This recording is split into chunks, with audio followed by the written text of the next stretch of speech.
Guardo una catarata de mariposas grises en un último aliento incapaces de aletear.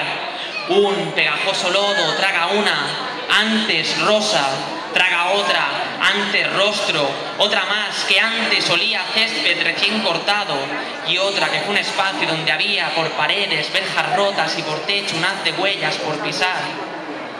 Llevo sin pastillas un dolor a raya nuevo, el del último deseo, y pasa en ocasiones que abandono y voy del campo de batalla a monte olvido.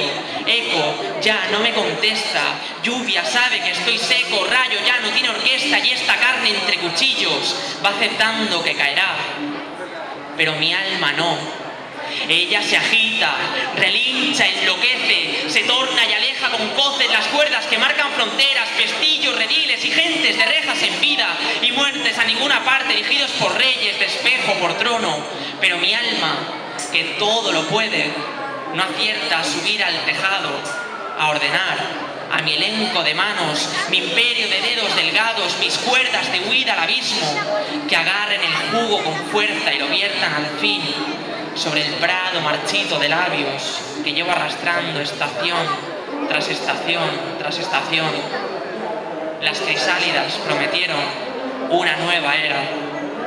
Ahora tan solo el murmullo de hojas caídas inunda sus fundas sin vida y cae la gris primavera del rastro que esparces.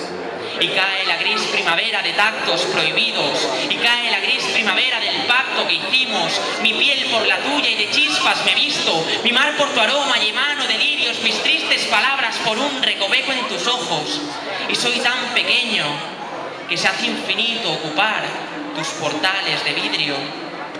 La gris primavera salpica mi vientre, la sombra me pisa, la herida enrojece y entonces te vuelves y todo recobra de pronto el sentido y vuelvo a batirme sin armas, ni escudos, ni penas y soy otra vez asesino, sicario a tu nombre. Me mandas matar al destino y lo ahogo con saña, me mandas matar mis avernos y llamo a la lluvia más fría jamás conocida que apague mis rosas de fuego.